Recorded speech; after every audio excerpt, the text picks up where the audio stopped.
Hello. Hey, everybody. Welcome to Remedy Road. I am your co host, ApotheCarol. And I'm your co host, PsychDiva. Welcome to Oh, our debut episode of Remedy Road. are we having a little technical difficulties with the microphone for the Psych Diva? Want to Hmm. take just a minute to welcome you to Remedy Road. We are so excited to be here. This is something we've been looking forward to for a while now, ever since our producer, the Alpha Warrior, told us about this show. We're going to take a few minutes just to kind of introduce ourselves, give you a little background. We're going to let you use this episode just to let you know what the show is about, what to expect as we move forward. So with that, we're going to start by having you jump in and buckle up, and we'll let the Psych Diva begin. Go ahead, So Lisa. we're starting out with a full tank of gas. I just want to give props and recognition to Alpha for that incredible intro that he created. It moves me every time I see it, and I think he's a creative genius that's just sort of recognized that he's got this sort of unknown talent that's now emerging. So, and that just goes to show you guys that it's never too late to learn. So I don't ever want anybody, to ever feel like they're too old to learn new things in life. I know Alpha's a little on the age side, so I just want to make sure that he knows that. But we do want to welcome all of you, and we're so happy to be here. I know the majority of our listening base is our Twitter Spaces family, and we love all of you. So we're so happy to be able to share in this moment and going forward what's going to become of this podcast, this live stream, this show that we're going to be curating and making our own over time. We've got a lot of amazing information, and I will start by introducing myself. My name is Psych Diva, aka Lisa, known to many in the Twitter world, Twitter Spaces. Over the last several months, we've been hosting spaces, so many of you listening, watching right now are aware of my background history. So I'm just going to start from the beginning for those that don't know. I've been a registered nurse since 2005, completed my training. I started working in the emergency department as a registered nurse, and I did that for well over a decade. Definitely got my hands dirty and my years of experience in. And I knew I was going to advance my degree, and I would never stop at a bachelor's degree. And I'm not saying there's anything wrong with stopping there. That's perfectly fine. But I thought, why put in the extra work if you aren't going all the way? So I did just that. I went and became an advanced practice registered nurse, family nurse practitioner specialty. And because I'm just clearly a glutton for punishment, and I can't stop learning and studying and needing to know more and more information. I went a step further and did my postgraduate studies as a psychiatric mental health nurse practitioner. Interestingly enough, I never ever saw myself going in that direction, but it was something that was sort of tugging at me um, for years, and I just kept sort of nudging it, like, no, this is not where I'm going with this. I want nothing to do with this. And finally, when I said, okay, fine, what do you want? Just the red carpet almost rolled out and the path was laid out. And it's interesting because it's sort of become this innate mission, where I'm connecting with people on such a level that I didn't know I was capable of doing. And I know I am reaching people and making a difference in lives. Um, Funny enough, I was actually combing through, uh, those old cases that we lug around of our nursing books that we just don't want to get rid of forever, Carol. So I finally said, all right, let me see what's in this old treasure trove. So I started digging into that. And as I was combing through these books worth of 20 plus years of learning, I sort of started coming across books that were purchased just because for pleasure, things that I was just interested and wanted to know about over these years.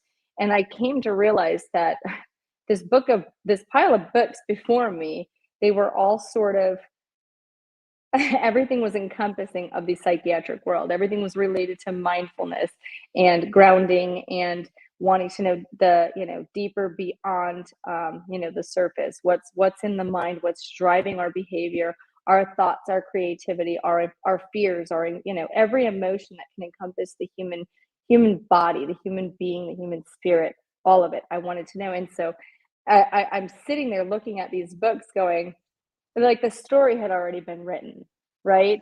Before I even knew that this is the direction I was going, and the story was already written for me. And it was that big aha.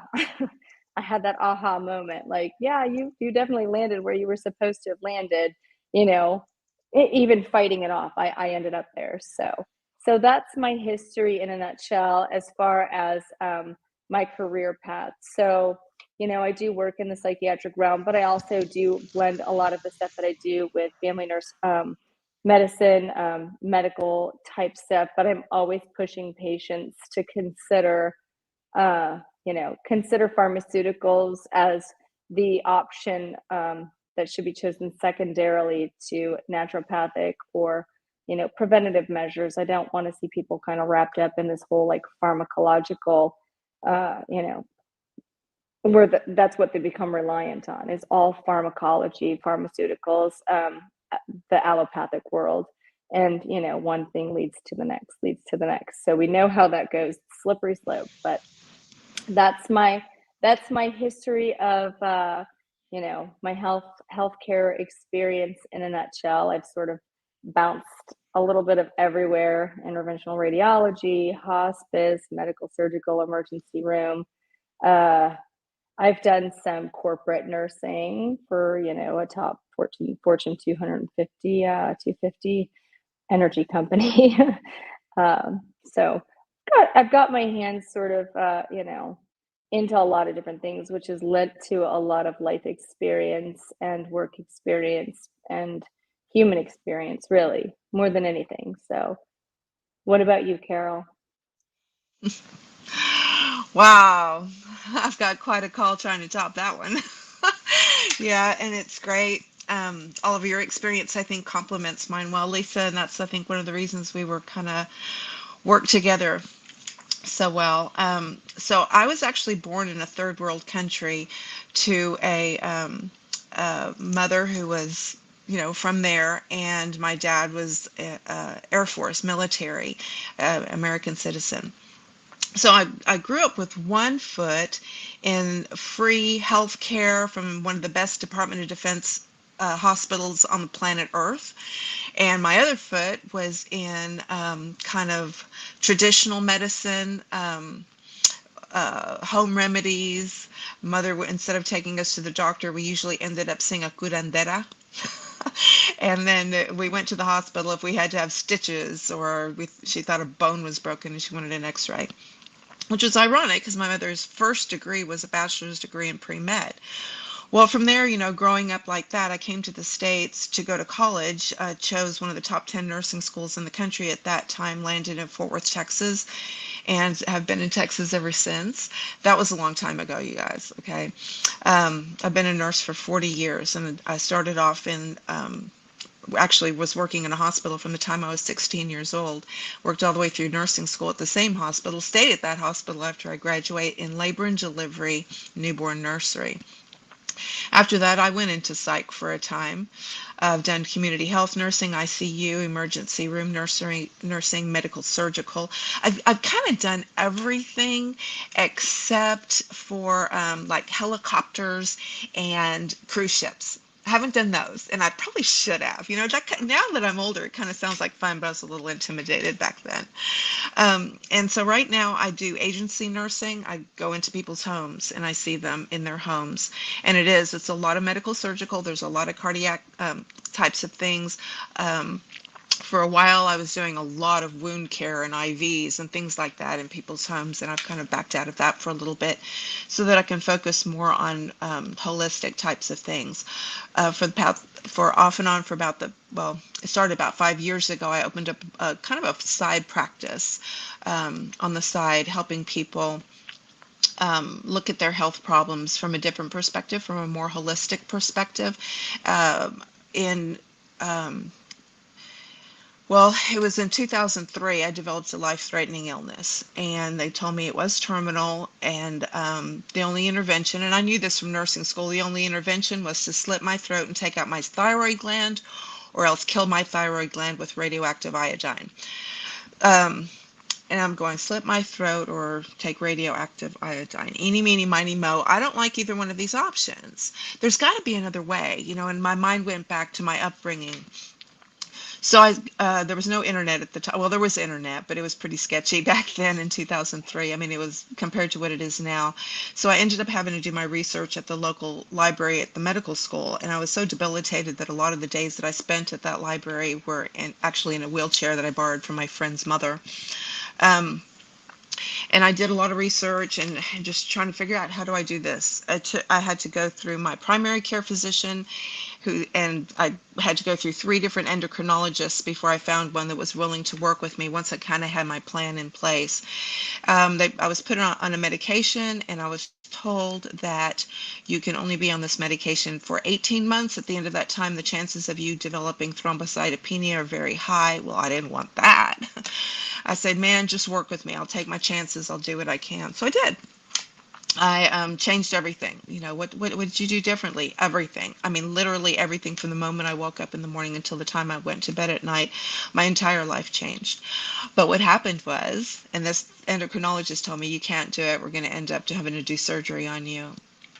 Man, don't challenge me. He didn't know me very well. Yeah, at the end of 15 months, I was completely off the medication. It totally reversed my disease process. And since then, I have been helping a lot of different people do the same, not just with that disease, but with a lot of autoimmune disorders and just health in general. All these chronic diseases that they chain us down to pharmaceutical medications or tell us, yeah, you have to do it this way. It's the only way to do it. Well, it's not the only way to do it. I've been 40 years in working in contemporary medicine all my life, been exposed to traditional healing modalities. I've gotten certified in some of those. And what we're going to do with Remedy Road is we're going to teach you how to do kind of the same thing, how to take control of your health. Because we've seen how the people who want to profit from your illness kind of are trying to do that, aren't we? So with Lisa at my side, hopefully we'll be able to move forward doing those very things, teaching you guys how to take control of your health. Um, I want to kind of go over, Lisa, some things that folks can expect from us as we move forward. What do you think? So I think, some of the things that folks can expect from us going forward, we're always going to be breaking the latest happenings in the news where medical is concerned, where it's going to affect you, your family, your friends.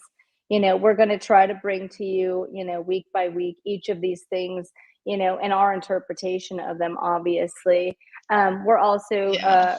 yeah, so we're going to, When it and comes, Carol, but really, when it comes to medical news, how are we going to get away from, you know, yeah, the no. COVID? Like, I mean, it's right now. It's just like that's permeating all the news. So yeah, we'll be addressing that for sure. Yeah, we will be addressing COVID. Hopefully, we won't spend too much time on COVID. We seem to spend a lot of time on COVID, but I feel like we're just, perpetuating the fear cycle with talking about it so much, so heavily. Carol, I am so happy that you had the fortitude and resiliency to dig deep inside and say, these are not my only options. And I know there's more to it. I'm so That's glad that right. you are still here And with us I because of think that. deep inside, people know that. They know there's got to be another way. That's Hmm. because it's in our genetics. Modern medicine is 110 years old, Right. people. That's right. That's all. It's in its toddlerhood and it's screwing up bad. It is. It is. And I'll touch on, sort of my own journey with that situation that had me sort of backing off on allopathic medicine, going, yeah, maybe no. And so, learning to question things a little bit deeper, eyes wide open. And so I do tend to bend that onto my patient care. Um, some of the other things that we're going to be doing is we're going to be bringing to you evidence-based facts, data, real true data. So you guys can actually see, we're going to be, what we call going in under the hood to bring you those facts. What else, Carol? Well, every week we're going to take a road trip. We are going to address a health and wellness topic every week. We're going to have some incredible guests, and there's some that are getting lined up right now, y'all. I'm so excited. You're just going to blow your mind. You're like, how did you guys get a conversation with that guy? Yeah, I know. It's going to be awesome.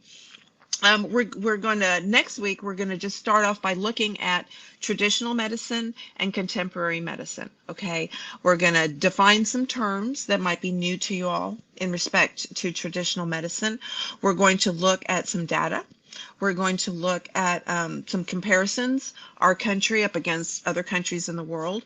We're going to talk about various health modalities and just kind of in broad brushstrokes, give you an introduction to those things, just define them more or less.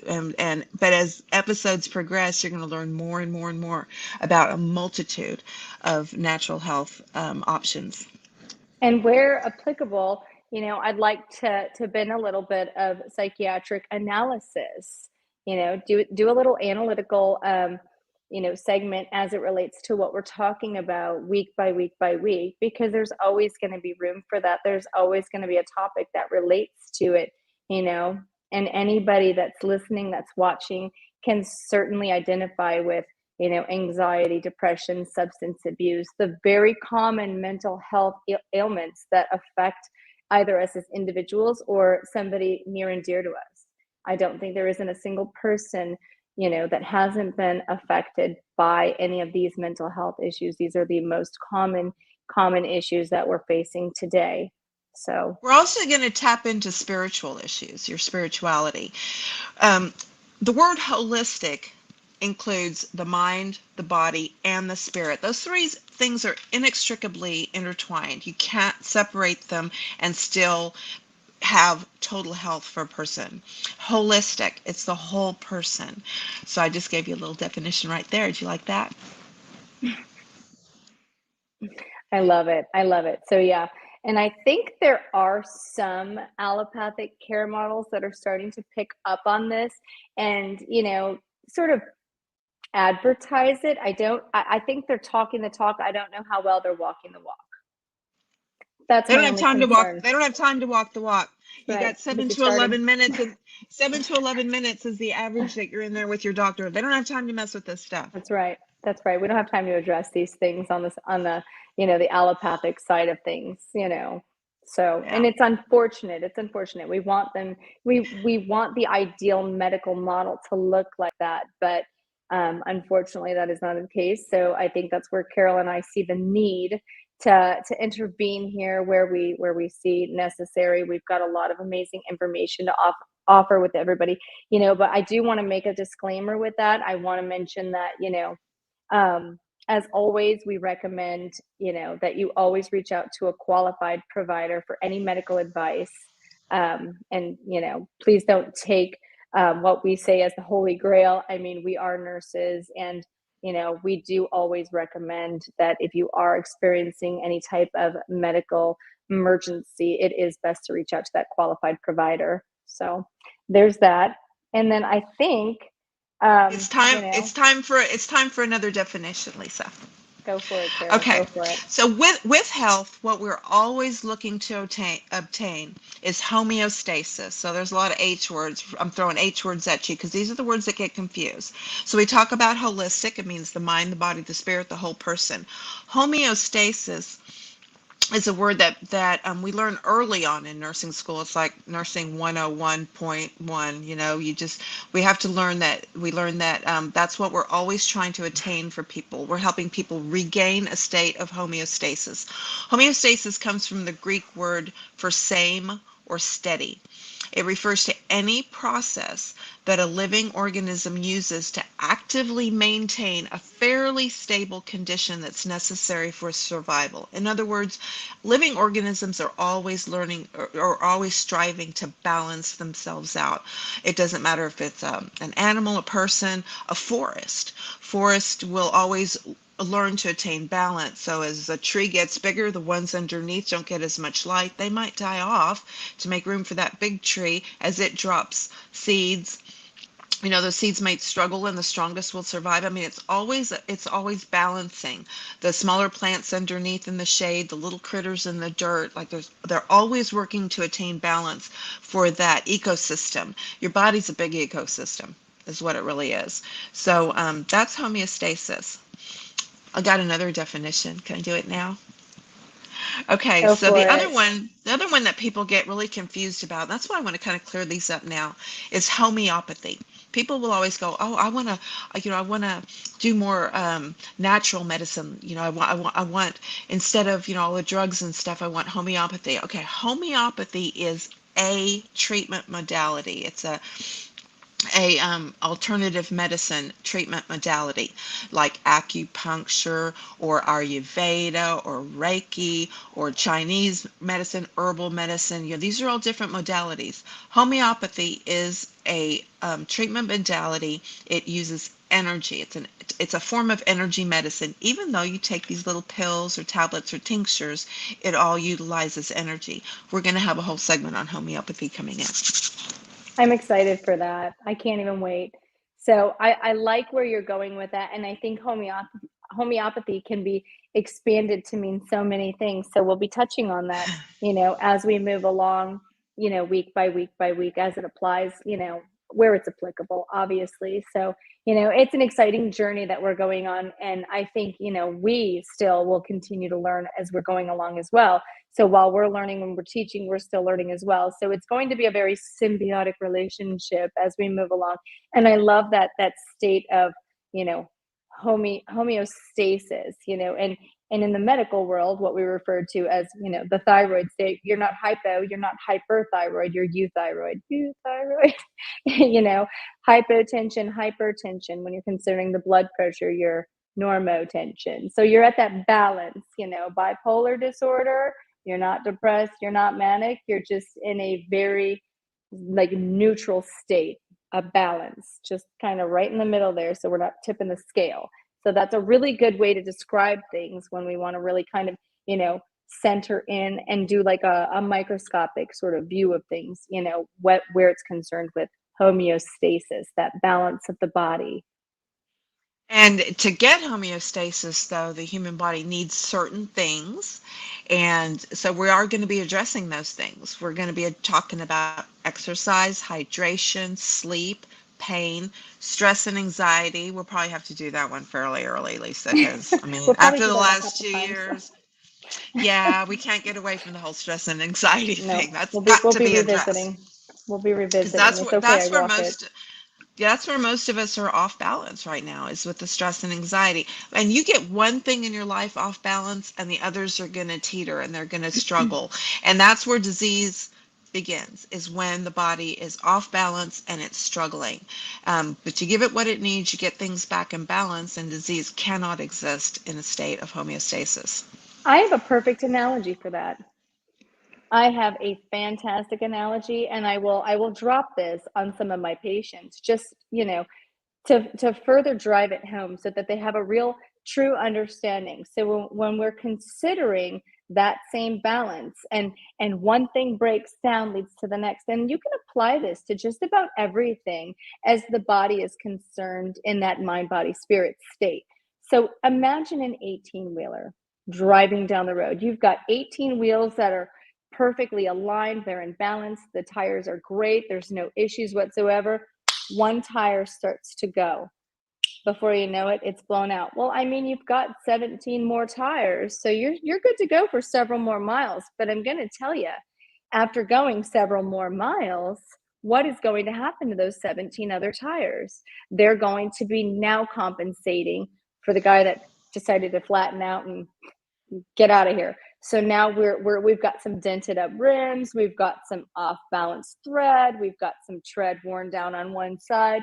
And think of your body the same way. Think of your mind the same way. It's the same analogy. We can literally apply that same analogy anywhere you want to, as far as the body is concerned, as far as the mind is concerned. So that's a good analogy to sort of look forward to. Yep. And think of your body as a vehicle. This is what carries you Mm-hmm. through life. You are not your body. That is just a vessel that carries you, your inner essence, your spirit through life. And your thoughts, your mind, that is just basically the processor to process all of your experiences and to kind of work with your body to keep you functioning. You know, there's a lot of processes that happen in the brain that you have no even idea. You're completely oblivious to these things. So it's not so much your brain and your thoughts and all of that. That is not your essence. Your essence is that which makes you you. We're going to get into that a little more when we do talk about the mind, body, and the spirit. We'll get into that and get that all cleared up, because I know it's a little muddy in your mind right now if you're not accustomed to that phrasing, that terminology. But your body's just a vessel, and that's just one part of what we're going to be addressing as we move forward. So Lisa, you want to go ahead and get under the hood and take a look at some of the news we got going on? You know, I do want to get under the hood. So I think what we're looking at here is, and give me just a second to bring up my notes. I believe, something took place a few days ago, and it was January 6th, happenstance. The United States District Court for the Northern District of Texas, Fort Worth. I think, Carol, you could probably speak to this because Texas is your neighborhood, isn't it? Yeah, that's my old neighborhood. I moved a few years back, but I don't know. I might You wind up back in Fort Worth. We'll see. Um, yeah. So they made a decision that the FDA, the FDA was trying to get away with really not releasing the documents from the vaccine trials for these, vid vaccines. And but they decided that the FDA can't just get away with giving 5,000 pages per month, because that's kind of what the FDA had kind of squirreled their way, and we'll get it all released, we'll trickle it out really slowly over years. I wanted to just tie it up for the next, I don't know, what was it, 75 years or something crazy. It's like everybody's like, no, we need to know what's going on. What's going on in these jabs that you're sticking in everybody's arms that you want to stick in our kids? So the court decided that the FDA shall produce, I'm going to quote, I'm just going to read it straight from the source, okay? The FDA shall produce the more than 12,000 pages articulated in its own proposal. And so you have to see ECF number 29 at 24. That's like legal jargon to point you somewhere. On or before January the 31st of 2022. So we got to the end of this month to give us 12,000 more pages, people.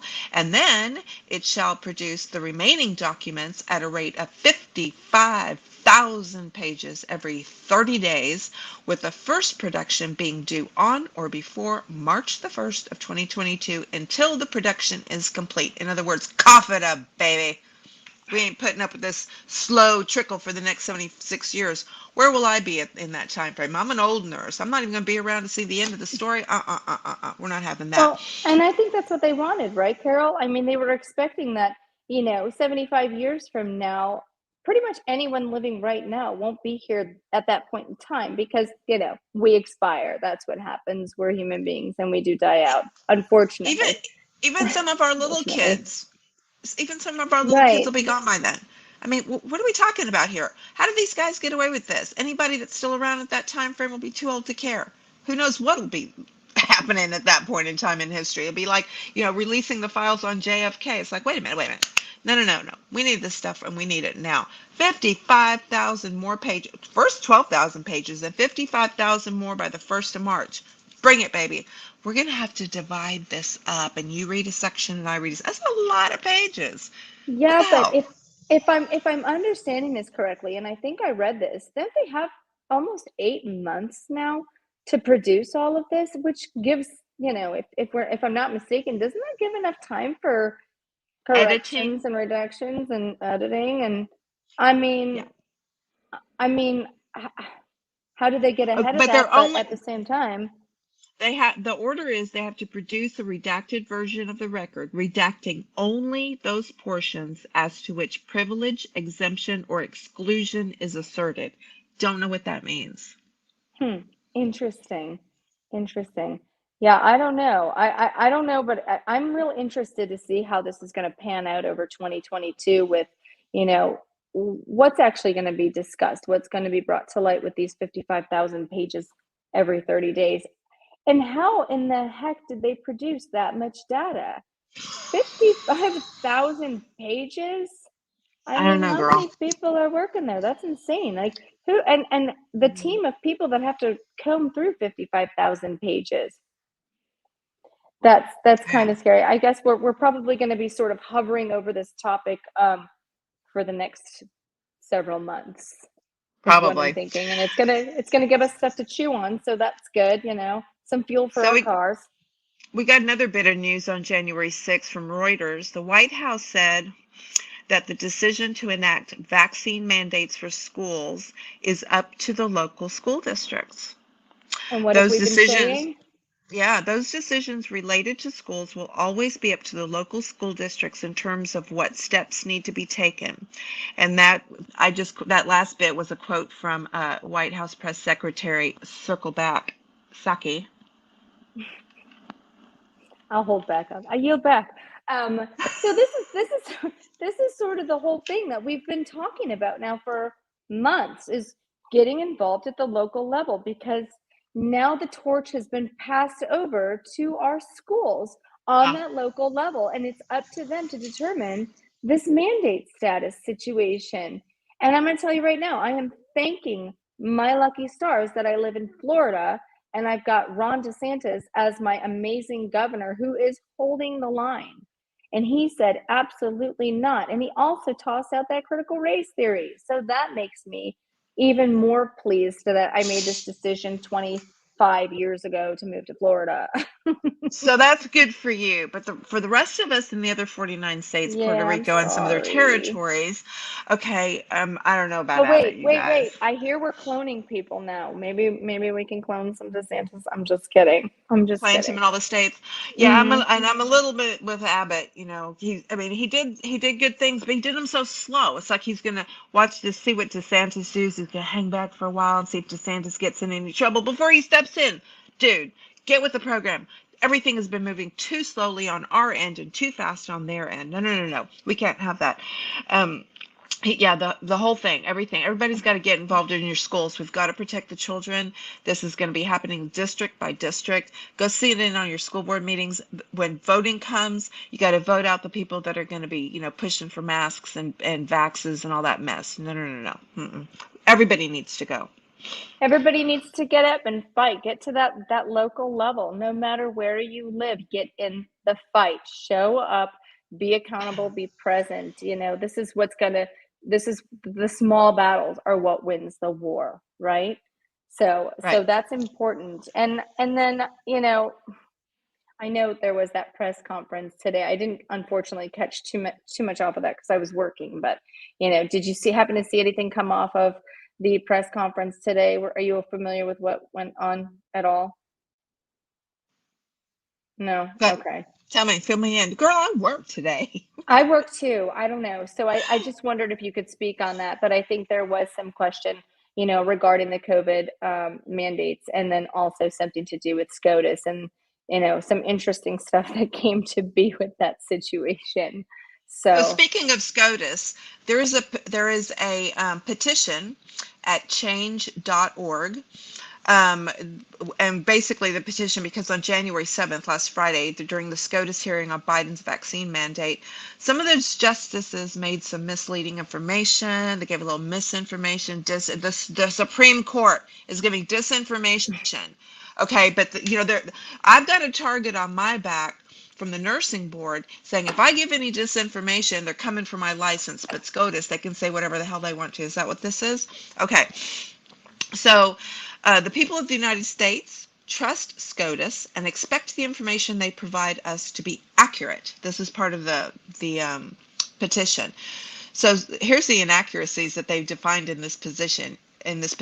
And we're going to link the petition up in the show notes so you guys can just click it, go and sign.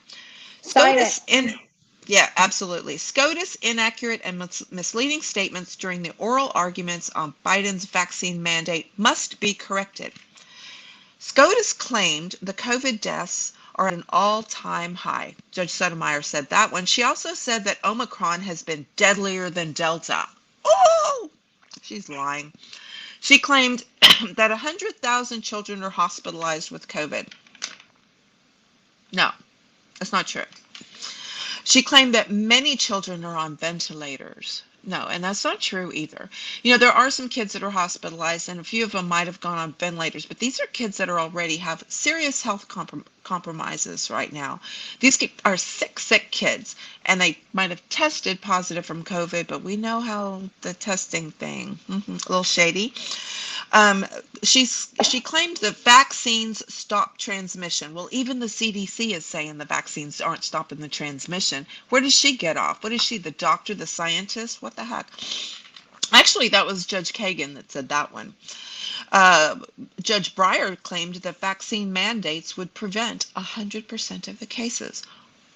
Really? What do you think about that one, Lisa? You think that So that the vaccine mandates are going to prevent 100% of cases? no, I definitely don't think that, especially since we're seeing news out of Calgary that the vaccinated dominate the unvaccinated in hospitalized cases. So, Yeah. bit concerning there. So, and I know a lot of people are waking up. I see it happening day by day with the comments that I'm seeing come across on social media, and people are quite upset that they've gone and gotten vaccinated and they're feeling like, But wait, what did I do that for? but wait, there's more. Judge Kagan also said that the vaccine thing is beyond settled, beyond settled. He's beyond crazy. Judge Breyer claimed that hospitals are full and almost to the point of maximum. Hospitals operate at almost maximum all the time since long before COVID. No. Right. Claimed that hospitalizations are growing by factors of 10 times what it was. 10 times what it was. Claimed that 99% of the hospitalized people are unvaccinated. What world is this guy living in? That one was Breyer also. Judge Sotomayor said, why is the human being not like a machine if it's spewing a virus, bloodborne viruses? Bloodborne viruses. What planet is this woman on? She said, OSHA's regulatory authority is a federal police power. Sounds like she's had too many brunches with Fauci. She said, this is Breyer. There were 750 million new COVID cases yesterday. 750 new cases yesterday. How many people are in the United States? No, I think less than half of that. So we will link this petition up. They need to correct their statements. I think we deserve an apology. What if some lawyer came into the courtroom with misinformation like this, trying to present a case? Barred. This is concerning. This is the highest court in the land. These are our justices that they were appointed there to uphold the Constitution, and she can blatantly get up there and just spew out just opinionated numbers. I mean, it's similar to when Biden was campaigning and he was just making up numbers as he went along, without any statistical data to back anything up. It's almost the same thing. And I think, speaking of which, weren't they seen dining together the same evening in I don't know, With DC or something, Pelosi, with Judge Sotomayor Pelosi? with Pelosi and Not Schumer. I suspicious at think, was all. it Schumer or Fauci? I can't remember. I think it was Schumer. Yeah, I'm a little concerned about that. I mean, this is the Supreme Court. This is, But this is our end Lisa, all. but don't you hear a lot, and I'm seeing it in my patients, I'm hearing it from other nurses, that there seems to be, after these vaccinations, there seems to be like this brain fog thing that comes over people. And I'm wondering if maybe these Sotomayor and Breyer might, and Kagan, I don't know, maybe they're having a little something going on. It I'm just sounds like it saying. to me. I mean, did you hear about the lady that locked her kid in the trunk? Yeah, the kid tests positive for COVID. She didn't want to catch it. She locks it in her trunk. Houston, just the. So now, if this isn't so Houston, Texas, we read about this story that this is a true story. This actually unfortunately happened, and it sounds like a case of neglect when it comes down to it, but it also sounds like a case of unmanaged mental health illness, Yeah. or undiagnosed, unrecognized, untreated, unevaluated. I'm not even sure, but one can only sort of guesstimate that it was perpetuated by this fear state that we're living in, as scary as that is, you know? So we've got this mother, and I think she's a teacher, if I read that correctly, an educator nonetheless. This is an educator. All the more reason to get down to your local school district and start making some changes, people. And so she, what's happening here? I mean, she was so absolutely terrified of catching COVID that she locked her own child in a trunk.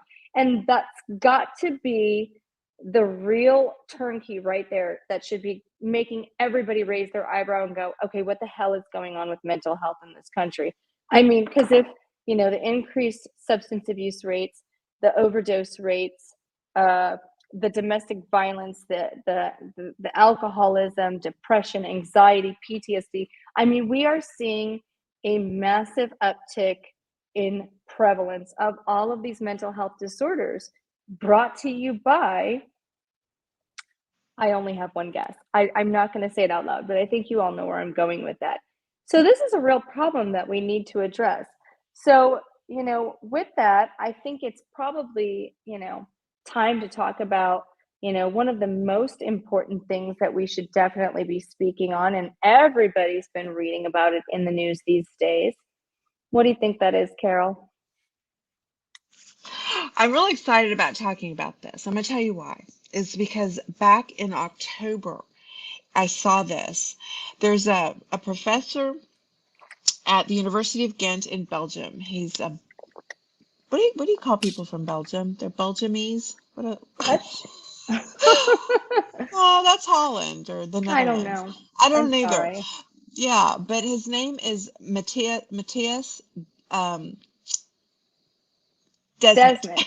Desmet. Matthias Desmet. So I see this video with this guy, and I was like, well, this is a really interesting theory that this guy has. It does explain what we're seeing. I mean, everyone's been like, what has gotten into people? Why are people so crazy? Why aren't people listening to reason? Why are people being so mean and hostile? Look at all the road rage. Just all these questions about what we're seeing in society in general, overall, and people they've lost all sense of reasoning in some situations. They don't seem to be able to think critically. What is going on here? So he has a theory about this, and he lays it all out very carefully, and he calls it mass formation psychosis. So since then, a lot of us have been, I've seen several of his videos before Dr. Malone and Dr. McCullough and Joe Rogan brought it to the forefront, and they're kind of proposing that we drop the word psychosis and just call it mass formation, that maybe it'll be a little more socially acceptable, but it's a psychosis.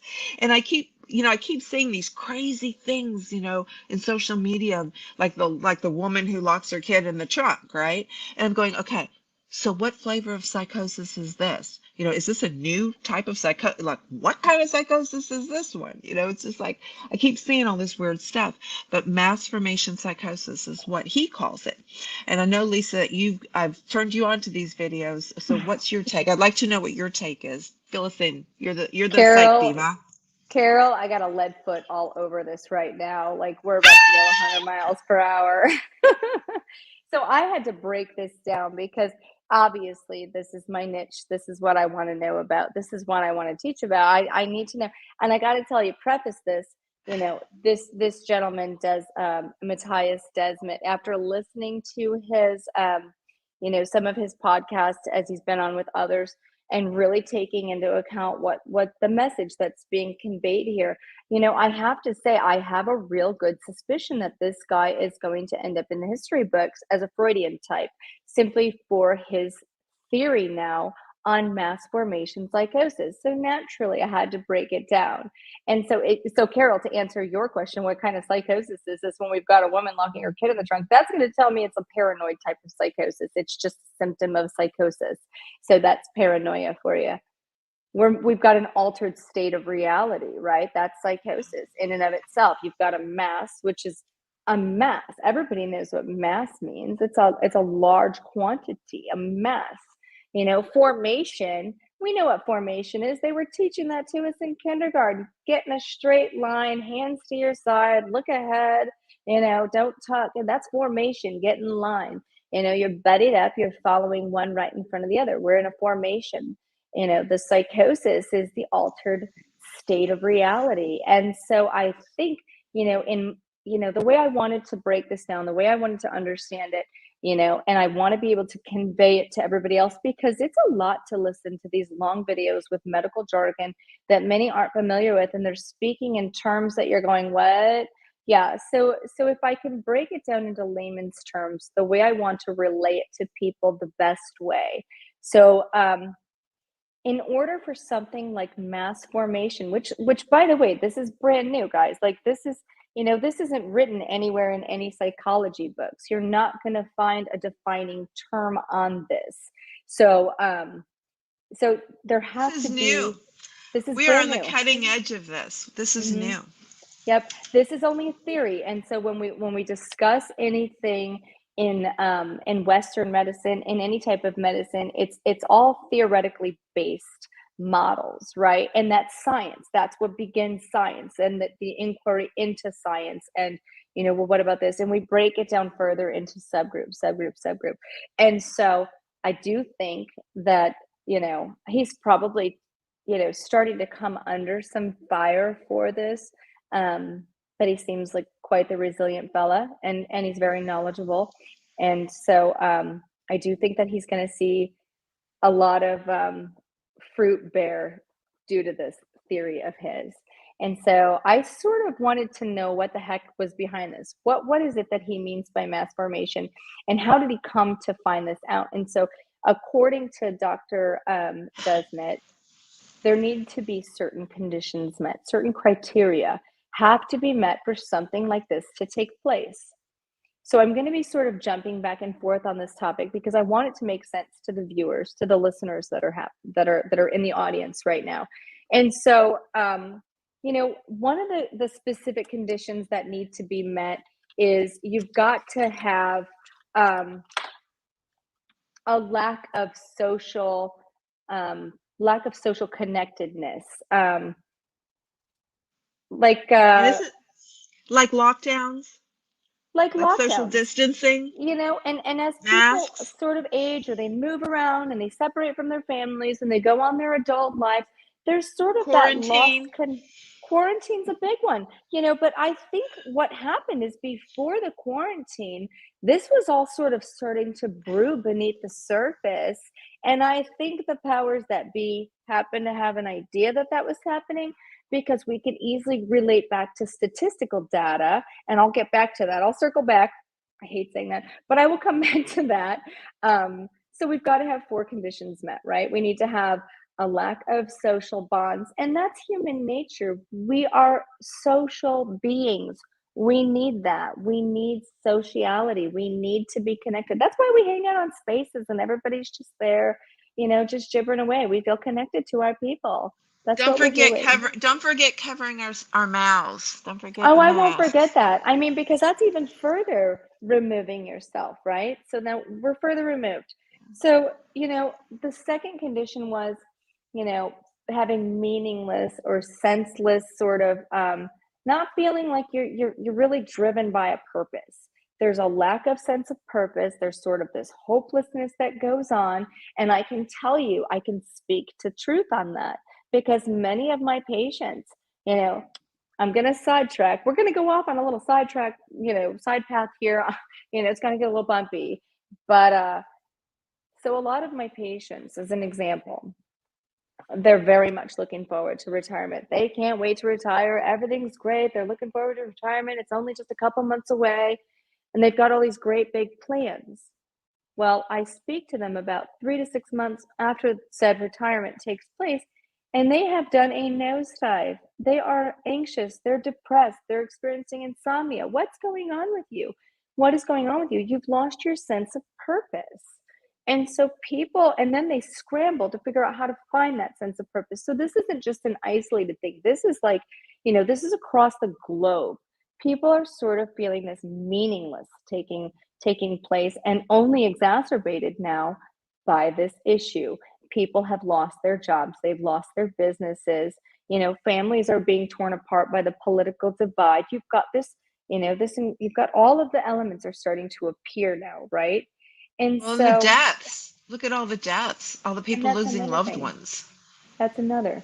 So we've got a lot of deaths going on around us, and the depression, that free floating anxiety is really starting to take hold now. Everybody's got this But free floating anxiety. I'm glad you brought up the free floating anxiety, because really, didn't that start with the images on the TV of the people keeling over in the streets of Wuhan? I think the And free then floating was and there, Carol. and then the and then well, I mean, it's true. Our culture kind of has a little stress and anxiety to begin with underlying. Yes. But that's those images, and then all the images, real and fake, that were coming out of Italy and then New York City. I mean, that free floating anxiety just heightened, and free floating meaning, well, we don't know what to do, and we don't know where this is coming from. Is this going to affect me? I mean, it's like all these questions. What is this thing, this virus that nobody seems to be able to treat early? Yeah, Yeah, we there's a we're lot of. lacking we're lacking a meaning for we've got images, we've got sounds, we've got vision, we've got, everybody around us is chatting about it. We're hearing it everywhere we go, and we don't know how to assign that specific trigger. And it's becoming this, proliferative trigger for people is what's happening. And so that's another condition, right? You've got this free floating anxiety, and you've got this lack of sense of purpose, and you've got this lack of social intimate bonding, no grouping anymore. You're missing too many elements out of the spirit of being a human is starting to decay. The breakdown is Yes. taking place, right? And so that's exactly what we're seeing take place. And then you've got this kind of discontent that's kind of all around you all the time now. So this is ripe for the course. And what is this doing? This is sort of like a comorbid chronic condition. And who are the people that are going to be the most susceptible to any sort of hypnosis? A state of hypnosis is most applicable, and you can really put a state of hypnosis onto somebody that's the highest susceptibility rate comes with chronic comorbid disease states. Not necessarily anxiety, but when you sort of you know culminate all of these things one on top of each other, you've got a comorbid state. Never mind that the majority of humans walking around have a chronic health condition. So all the more, so now we've got this sort of walkout thing happening, and we've got a message being played. A loud voice is being played constantly. COVID, COVID, COVID, COVID, death, death, death, death, vaccine, vaccine, vaccine, isolate, quarantine, isolate, quarantine. Everything that's happening is sort of sending this constant message, right? But what comes with the message? We need a strategy. How do we beat this thing? Now we can assign meaning to this anxiety that we've got now. I know the threat. The threat is COVID. COVID is the threat, and they're giving us the solution. And so now I can be the hero, and I can fight the solution. And then, as long as there's enough people that also agree with me, I've regained my sense of social, I've got some bonds forming, even though, you're not really bonding with anybody, but you're all sort of heading in this faction like direction, right? Everybody's on the same team. Like, get your vaccine. We're going to end this. We're going to be the heroes of the day. So you've got this sort of mass formation psychosis, and it is a state of it's kind of like a hypnotic state. How do we break that? How do we get people out of a hypnotic state? Well, according to Dr. Desmet, step one, you got to keep speaking out. The people that are not under the spell have got to speak out, stand firm, stand your ground. Um, we've got to gently, just educate people. And remember, let's break it down. Let's back up a little bit and break this down. The population in general, not just the mass that have fallen in line and done their formation. But let's look at the 100%. Okay. Break it So down. from the 100%, we have, according to Dr. Desmet's model, we have 30% who did not fall under the hypnotic spell. Those people stayed awake, they asked questions, they looked at this, and they sensed within themselves something's not right here. And they might have fallen under the spell at first. And, a lot of people are like, They are awake. They know what's going on. They've done their research. They've done a deep dive. They know the truth, and they're standing by the truth. But way back at the beginning of 2020, they fell under the spell a little bit initially. They Mhm. ran home. They grabbed toilet paper. I mean, everyone that did that needs to admit, okay, I was afraid. Also, I had the free floating anxiety. You got to admit it to yourself, okay? But those people have waken up. That's 30% of the population. Then way over here, you've got another 30% that's asleep. They're hypnotized, fully, completely, 100% hypnotized. They are not going to wake up. We have 30% that we just have to say, that's it. They're done. But then in the middle, you've got this 40% that is they've kind of gone along one way or another, kind of maybe wishy-washy. Maybe they did go out and get the vaccines, but now they're going, well, did I do the right thing? I mean, it's like they're half asleep. Though that 40% has a chance of being awakened, and that's Dr. Desmond's model. So how do we do that? How do we get that Well, 40% awake? but just to step back just a little bit and add to this, the thing that keeps the people who are asleep is the fact that they have this continuing message going on. They've got the Mhm, villains that they're fighting, who are that other 40%, 30%, mhm. and then we've got the suppression of actual information that's Truth. being Mhm. identified as misinformation, the Right. terms that have been assigned to the villains as white supremacist, um, racist, Anti-vaxxers. anti-vaxxers, they're Hey, assigning all these murderers, messages. So white it strengthens. It strengthens terrorists. the message. Yeah, we're terrorists. Yeah. It strengthens the message and keeps those people further in their hypnotic bubble, their psychosis. So, and I think he says, keep giving them the message, but my point is and coming from experience and having conversations with people where I have to really listen to what they're saying and understand who they are and the emotion that's being experienced, even if there's a struggle to say what they mean. I have to really hear that person. And that's one thing that we definitely lack in society. How many times, and be honest with yourself, have you gone by somebody that you're familiar with, maybe not a close buddy, but an acquaintance, somebody in the outer rings, somewhere in your life, right? Hey, how you doing? I'm good. How are you? Good. Then move on. No, no, no. Are we really asking that person, how are you doing? How are you? How are you? And I think we need to slow down and really get back onto that human level of identifying who our counterparts are. How are you doing? Who are you? What's new with you? Like, tell me more about you. We need to create that ripple effect of kindness to reverberate around the globe. So that's what we're sending the message. And that, I hope, will be sort of a key into helping to wake up these masses of people who've fallen under the hypnotic state, the mass formation. That's my hope for humanity anyway. But yes, keep sending the message. Keep sending the message, but do it kindly. Yeah, we have to remember that people have been afraid and they've stayed afraid. And when you're afraid, you're more controllable. You're you're more likely to stay under the hypnosis because maybe it's more comfortable than being afraid. Now you can say to yourself, well, I've got the vaccine, I don't have to be afraid anymore. But now that they're seeing what's happening, I think the fear is going to ramp up again. I really do. But back Well, to your question about what we can do.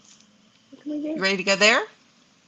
So yeah, that's what we can do. We keep talking about it. Oh, and I wanted to backtrack real quick because all this anxiety, this free floating anxiety that sort of becomes that projectile emotional vomit of anger and angst. Angst was actually the word where anxiety was developed from. So angst is that sort of aggressive situation that we're seeing kind of play back and forth from, the 30 and 40%, where, whether the other 30% hangs out going, hey guys, stop it. Just look over here, look over there. But, we've got these people that are also in sort of a psychosis and, everybody's doing battle and missing out the entire point. So, we've got to simmer down, have conversations with our loved ones, sort of re engage and try to figure out what we can do about those stress levels ourselves, right? Our own We're not get individual stress right. levels. Exactly. We're not going to be effective in helping other people, wake up and understand what's happening and understand what to do for themselves if we're in a state of perpetual anxiety as well. All right, we have to have some homeostasis before we can reach out and help somebody else. Yeah, put on your oxygen mask before you attempt to help somebody else. Otherwise, you are not going to be effective for very long. You might help for a little while, but you're going to run out of gas, and that's all And there is it's too to it. and if you've got that stress going on in you, it's too easy for you to get pulled over into the 40 and the other 30. That's You know, a right. lot of people at the beginning of the vaccine rollout, they were like, I'm not taking that vaccine. I'm not going to do. But just a little pressure applied, they became afraid of killing grandma, losing a job, not being able to travel, whatever, can't go to the birthday party, whatever it was, they went Hmm. ahead and got their vaccine. And that's fine, no judgment. We understand that, But wait, people have to do what they think is the best thing to do. But it was when they were challenged with a fear of loss. there you go. There you go. That's exactly what I wanted to hear. It's a fear of losing something. You're going to take something from me, and therefore an action has to be done, right? An equal reaction. And so, that's where we need to sort of intervene and have that real conversation and settle your own anxiety, settle your own nerves. What is anxiety? The way I interpret anxiety is when reality and expectations do not intersect, right? And we have to learn to just be okay with that and have a little sort of, give to go with the ebb and the flow, because you cannot completely design and stay in ultimate control of your life. Things are going to fall out of balance, and you've just got to be prepared for it and able to shake those things off and understand that's just life, and you are not the ultimate designer. You are not ultimately in control. The only thing you get to do is sort of bumper yourself the best way possible and keep the car you were given at birth in its ultimate running condition, optimal performance. That's right. Mm-hmm. So that's what we're here to do. We're here to kind of help you take back control of your health. We do have a little other news item. I don't know if we want to touch on this just briefly, Lisa, because we don't really have very much information right now. But coming out Okay. of China, there's a lot of talk right now about some stuff going on in China with a new outbreak of hemorrhagic fever. Yeah. And so there are a lot of questions. People have been asking me questions about this. Okay, so there's a lot of different types of hemorrhagic fever. Now the news wants to play this up and say, oh, it's an Ebola type thing. Well, there is one strain of hemorrhagic fever that's kind of like that. Hemorrhagic fever can be very contagious depending on which one we're looking at. I mean, but they're describing this. People are bleeding from their eyes. Well, yeah, that's Yeah, let's get and that that's fear scary. going again, right? There we The go. fear is Mass coming down. formation Okay, psychosis ramp that up again. 2.0. That's right. It's So 2.0. exactly. Now there are some kinds of hemorrhagic fever that do create that effect. It does start bursting the blood vessels that are in the eye, so you get these red eyes, and the blood can break through and seep out. And the Crimean Congo variety will do that. But there's some other types too. We've got the Marburg. We've got what are some of the other kinds we've Yasa, got, Lisa? Yasa, Yang, I'm Yeah, sorry, Dang fever. I the think dengue, dengue. dengue, It's dengue. dengue Yeah. fever. Yeah. So So yeah, the when you're dengue not, fever. I've never encountered it, thankfully. I hope I don't ever. But yeah, there's several different types of hemorrhagic fever, and a few of those I do believe come under the biological warfare um, aspect of things. So I think Ebola and Marburg, if I'm not mistaken, fall under there. I could be wrong, guys. Don't quote me on that one, but I do think that ends up falling under biological warfare. So, as sad as that is, it's also sort of like it's on the horizon and another episode of Fear Porn 2.0 that we get to look forward to.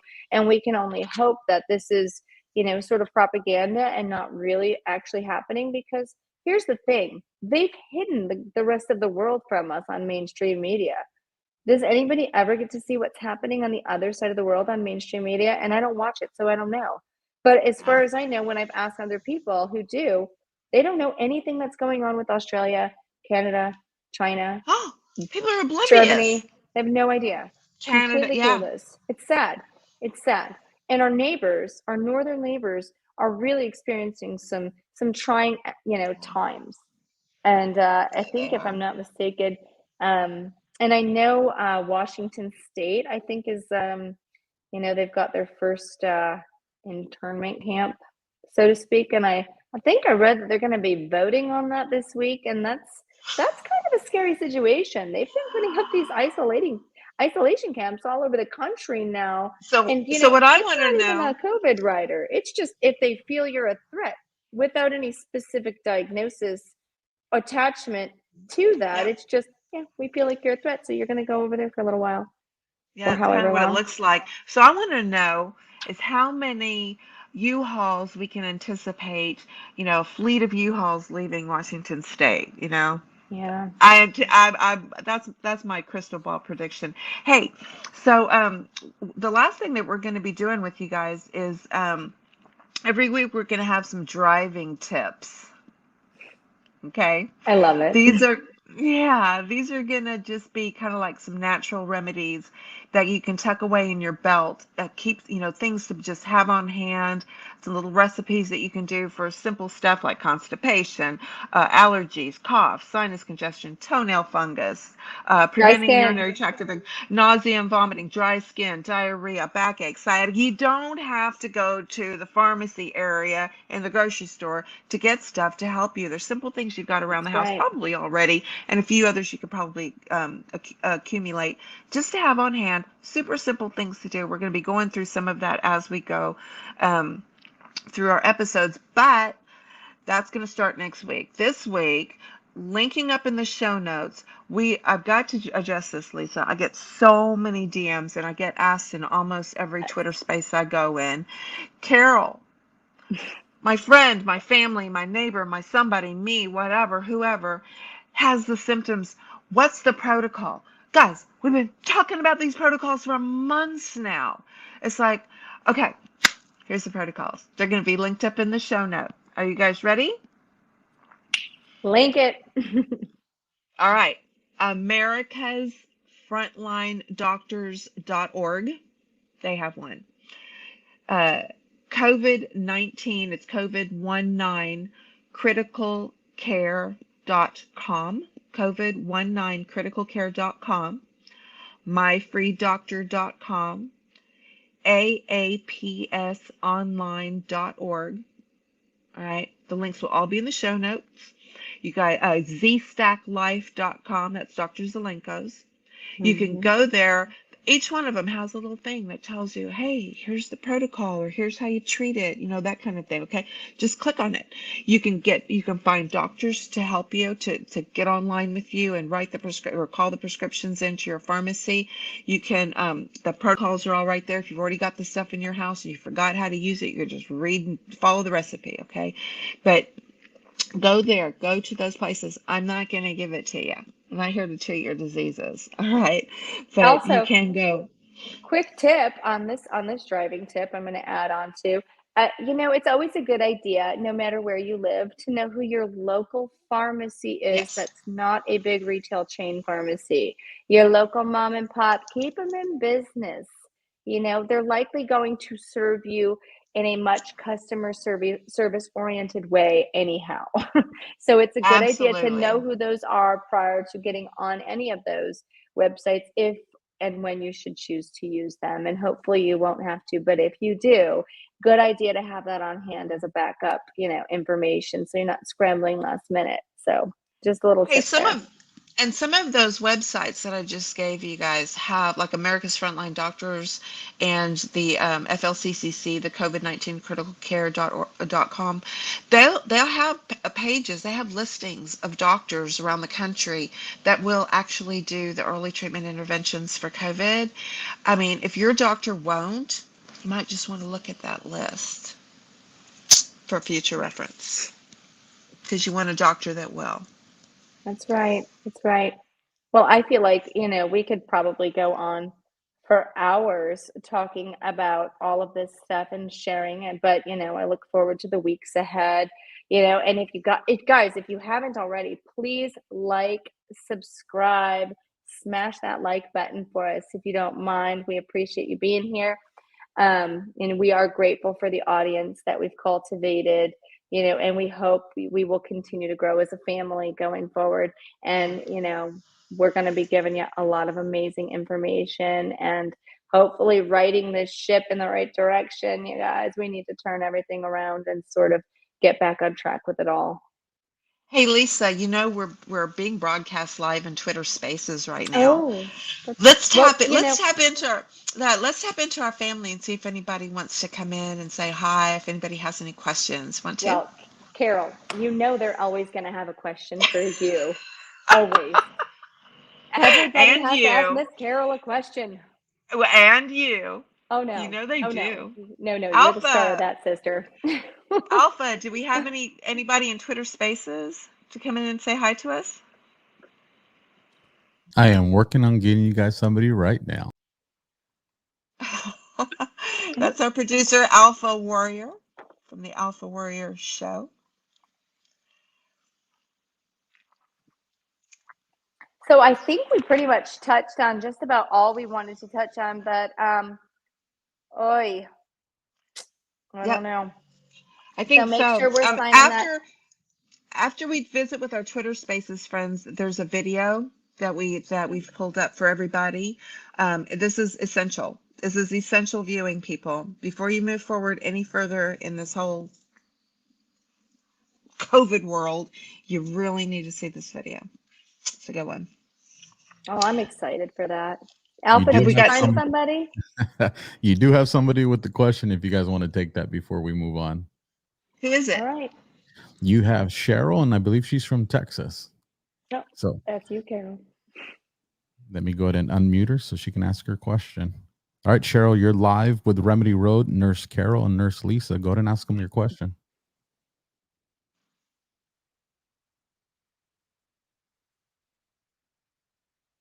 I don't hear her, Alpha. I'm not hearing anything either.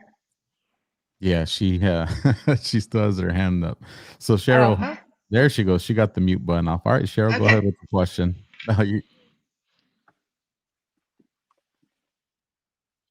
Cheryl, are you there? Hey, Cheryl.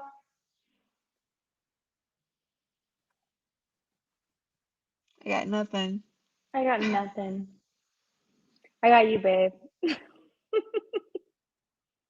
Come on, Cheryl, jump in the car with us. You got the Thelma and Louise of the health world. We are. That's right. Going right over the edge with this, baby. Can you hear me? I can hear you, Cheryl. Yes. Can you guys hear her now? There she is. Now we hear her. Hey, So it looks Cheryl, like how you're are gonna you? have to have my ugly mug on the screen for the space questions. So we'll know that moving forward, and I'll replace it with some type of avatar or advertisement for you guys' show. Well, welcome to the show, Alpha. You guys are doing great. We don't see Lisa and Carol's faces in the space. Carol, I have a quick question for you. I have a friend who has COVID symptoms. What is the protocol? Oh, you guys are evil. I totally fell for that one. I love it. I want you on my team, girl. I want you on my team. Who else do we have, Alpha? Cheryl's the only one that was brave enough to request the mic. So if no one else wants to send in a request. People are normally tripping over themselves to get to you, Carol. What's going on? Right. Here? You guys grab a mic and just stop in and say hello. We have just a few minutes. Come on up if you've got a question. Or if you just want to say hi. I really just wanted to tell you that I'm so glad that this is perfect timing. I have a million questions, but I'm going to wait and follow and listen and take notes. And I'm in the middle of lots of changes myself right now, and this is all going to be helpful. And I appreciate what you guys are doing. Okay, so here we go. Good, we got a couple. We're glad you're here with us. Got a couple brave people that requested some mics for you. So I didn't memorize the list in the way I approved them. So we're just going to go in the way it appears on my screen. So we'll go with Candace. If you want to give us a quick question or shout out, and then we'll go Lou, Stacy, and Don. Hey, Candace. You ladies did awesome. You look amazing. Great information. Proud of you. Thank you. Love you We love guys. you. We love you. Thank you. All right, go for it. You're next, Lou. Hey, ladies. Lou. I just wanted to say hello. I'm so excited for you guys. Fantastic show. I've learned so much just on the first episode. So, hey, I can't wait to see the next one. Good luck, okay? Thanks, you so Lou. much, Lou. We Thanks for appreciate stopping that. in. Absolutely. And next we have in the lineup Stacy. Stacy, a very integral part of the network on the Alpha Warrior Network. So Stacy, go for it. Hey, Stacy. Hey guys, I just wanted to say also a great show. Absolutely love it. I'm so proud of all of you. I'm beyond happy. So my question is, since I had to have a question, what is each of y'all's favorite color? Thank you.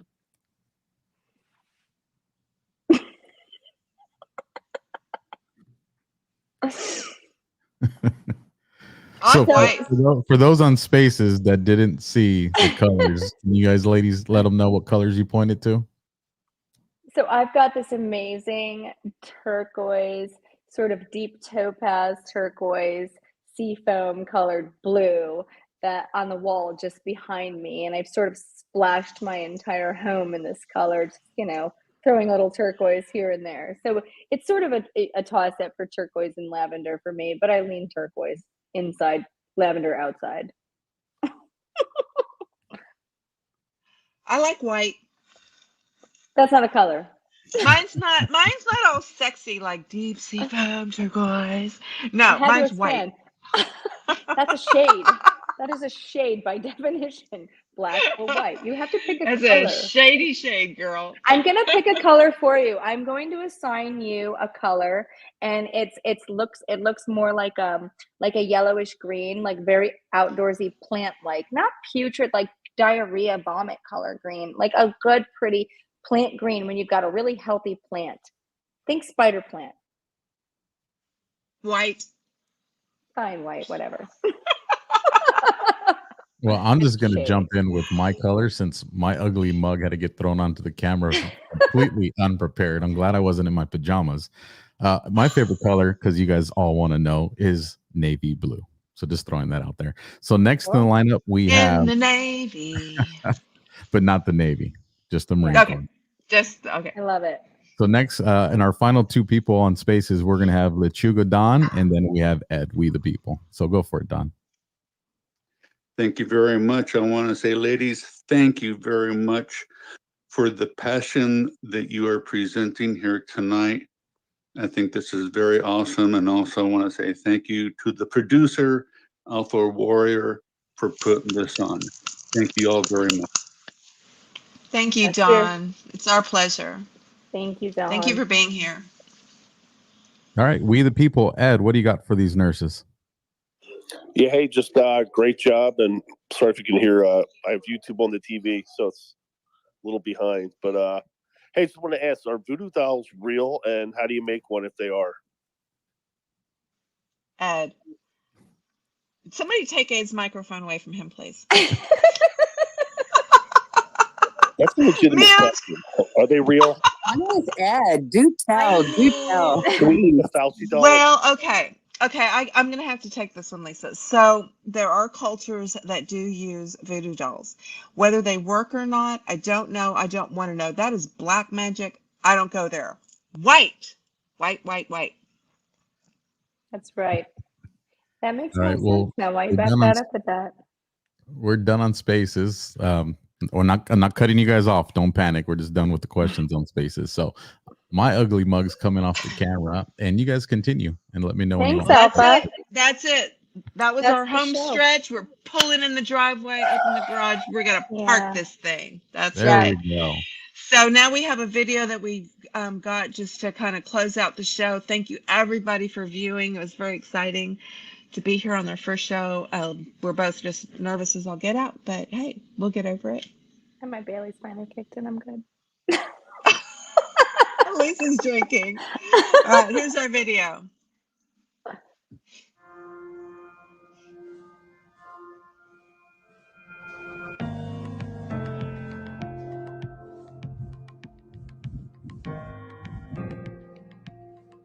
What is ivermectin? Here are a few key points before we take a closer look. It was first discovered in 1973 and has been approved for human use since 1987, with more than 4 billion doses distributed worldwide. The World Health Organization has also included it on its list of essential medicines. And it's been called a wonder drug due to its versatility, safety profile, and beneficial impact it has had worldwide, earning a Nobel Prize to the two men who discovered and developed it. It's fascinating to note that ivermectin shares a very interesting trait with penicillin and aspirin in the fact that they were all found and derived from nature.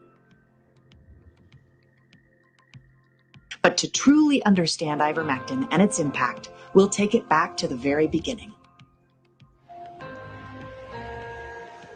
The full story of ivermectin begins with Satoshi Omura in the early 70s. Working as a microbiologist at the distinguished Kitasato Institute, he was searching for new antibacterial compounds.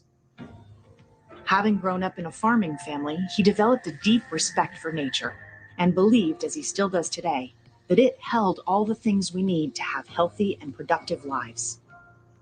Because of this, the Kitasato Institute was the perfect home for his research, having been founded by Shibasaburo Kitasato, who also believed in the discovery of drugs and vaccines derived from natural sources. That belief drove Professor Omura's purpose to discover useful chemicals and bioactive agents in nature, and more specifically in soil-dwelling organisms. He's collected thousands of soil samples from all over Japan to find and isolate these new microorganisms. One sample proved to be very promising. From soil that was taken very close to the Kawana Golf Club just a few hours south of Tokyo, Professor Omura and his team were able to isolate a new organism. Through a process of culturing and fermenting the organism, they soon found that it produced a very active class of compounds called ivermectins. All the right pieces were in place, as it was also during this time that Professor Omura and the Kitasato Institute had a partnership with the Merck, Sharp, and Dome Company, and all the resources they had in taking the compounds to the next level. It was 1975, and William Campbell was the head of an interdisciplinary team at the labs when they received the samples from the Kitasato Institute. It was his task to screen the sample along with 53 others sent by Professor Omura's team. The ivermectin was highly effective against worms and other parasites. They then modified it to be safer and more effective. That result was ivermectin. They have since searched the world over for the microorganisms that produced those original ivermectins. Quite remarkably, that sample site south of Tokyo remains the only place they've ever been found. An astounding fact considering the global impact the drug has had. In the time after isolating and screening the new ivermectins, further analysis revealed the efficacy against a diverse range of parasitic worms and insects. In fact, they found it to be 25 times more potent than other antiparasitic drugs. It was also the first drug in a new class that could treat parasites both internally and externally, called endectocides. In 1981, ivermectin was released commercially to treat animals and quickly became the top-selling veterinary drug in the world, used in both domestic animals and livestock. It was so effective, it nearly eradicated a roundworm commonly found in horses. But the goal was always a drug that could treat both animals and humans, so the work didn't end there. William Campbell pushed forward on more studies to see if ivermectin could be used against onchocerciasis, also known as river blindness, after finding that a close relative to the worm that caused river blindness was very effectively killed in horses. River blindness is caused by Onchocerca volvulus, a parasitic worm that can live in the body for up to 14 years. It's spread through the bite of infected black flies that carry the tiny worms in larval form from person to person. Aside from blindness, they also cause severe skin issues and intense itching, as well as being generally debilitating. In fact, in the West African savanna, half the males over 40 years of age were blind due to onchocerciasis. In 1981, Merck began clinical trials in Senegal.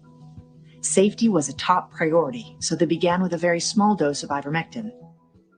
River blindness was a massive health emergency, as well as a socioeconomic issue, and they were set on addressing it effectively with ivermectin. They found that a single annual dose would reduce those immature worms to zero. Ivermectin could then be taken annually for the life of the adult worm and prevent all the devastating effects of infection, including the blindness that was disabling so many. In 1987, Merck registered ivermectin for human use under the brand name of Mectizan. What followed was a great nod to George Merck's philosophy on medicine. Merck and Company is an industrial firm, but in the conduct of our business, we have endeavored to live up to certain principles. We try to remember that medicine is for the patient. We try never to forget that medicine is for the people. It is not only for the profit.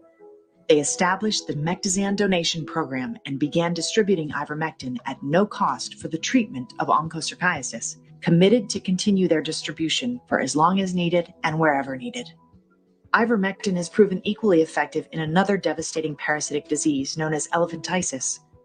To date, over 30 years later, more than 4 billion treatments have been donated in 49 countries for combined treatment against river blindness and elephantiasis. A component to the large ongoing distribution is the safety profile of ivermectin. In fact, the WHO concluded that ivermectin was so safe that with some training, non-medical people could oversee their community's ongoing administering of the drug. In 2015, Professor Satoshi Omura and William Campbell received a proper acknowledgement for their discovery of ivermectins and the impact ivermectin has had all over the world. They were awarded the Nobel Prize in Physiology or Medicine. In the spaces of physiology or medicine, the ultimate goal is to achieve scientific breakthroughs that change our view of human health, disease, and normal vital processes. From more than 40,000 different Streptomyces cultures, he was able to identify a completely unknown type, Streptomyces ivermectilis, that contained a compound never seen before and which would change the history of medicine. William C. Campbell received the Streptomyces strain from Omura and identified the unique properties of Streptomyces ivermectilis in killing many different intestinal nematodes with extraordinary potency. Given the efficacy of ivermectin, global initiatives sponsored by WHO and NGOs have the goal now to eliminating these two diseases by 2025.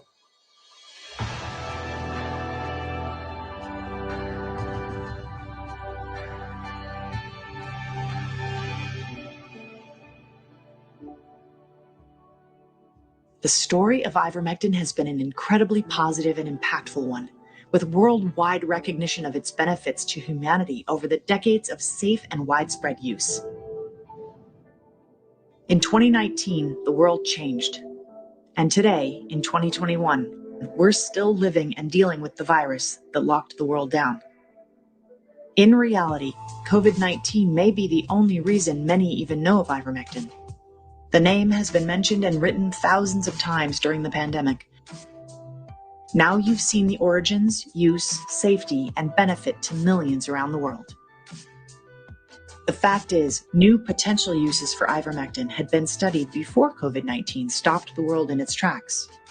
Aside from its antiparasitic effects, studies have shown antiviral and anti-inflammatory mechanisms of action. And as drugs are commonly repurposed after research proves efficacy and safety, this was promising for many areas of use for ivermectin. Studies have shown effectiveness against influenza, Zika virus, dengue fever, malaria, tuberculosis, leukemia, HIV, and more. It's a drug whose full scope of use is only now becoming to be understood. COVID was a global health emergency, and this prompted many doctors and researchers to investigate existing and established drugs to repurpose, placing even more attention and broad worldwide research into ivermectin's potential uses. And due to its mechanism of action as an antiviral, it could be useful across future viruses and mutations. The story of ivermectin is far from over. In fact, it's only just beginning, as acceptance of this drug and all its uses begin to be understood. That singular sample of soil and the microorganism discovered within has proven to be endlessly giving.